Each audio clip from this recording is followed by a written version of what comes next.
Hari ni nak masak nasi minyak dan ayam masak merah. Untuk jamu, orang yang selalu tanya saya, bila nak makan nasi minyak ni? Okey, mula-mula gorengkan ayam dulu. Goreng separuh masak je. Lepas tu untuk bahan kuah merah tu, blenderkan bawang besar 4 biji, bawang putih 6 ulas dan halia lebih kurang 2 inci. Lepas tu tumiskan dia. Tumiskan sehingga naik bau aroma bawang tu. Sebenarnya kan kena tumis juga bersama sebatang serai, tapi saya lupa nak letak. Kemudian masukkan cili kering yang sudah dikisar. Masakkan sehingga pecah minyak.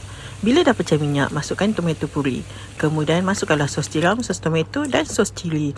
Kacau-kacau bagi sebati, kemudian masukkan ayam yang telah digoreng tadi. Selepas itu masukkan susu cair. Lepas tu perasakanlah dengan garam, gula dan ajinomoto. Biarkan masak ikut kepekatan kuah yang korang nak. Okey, sekarang kita nak buat nasi minyak pula. Kisarkan sebiji bawang besar, 3 ulas bawang putih dan 1 inci halia. Masukkan sedikit minyak dan minyak sapi 1 bekas kecil. Saya guna semuanya. Lepas tu tumiskan rempah 4 sekawan. Kemudian tumiskan juga kismis. Masukkan sehelai daun pandan. Selepas itu masukkan bahan kisar tadi. Tumis sampai naik aroma bawang tu.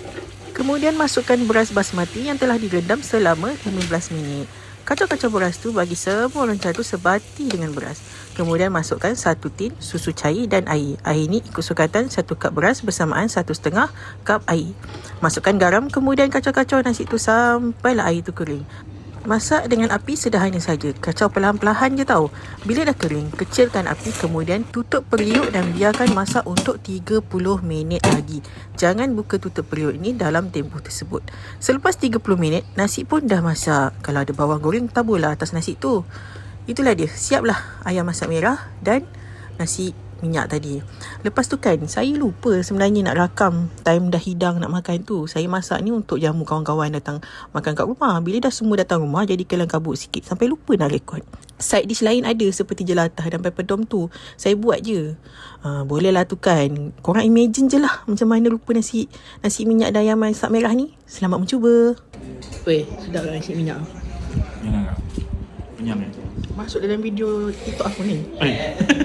Buat lah. B, Aku lupa nak buat video aku. B, member nak buat video TikTok B. Senyum-senyum. Tak, kau je. Kau yang paling dekat. Dia rekod muka aku ni B. Kau yang paling dekat.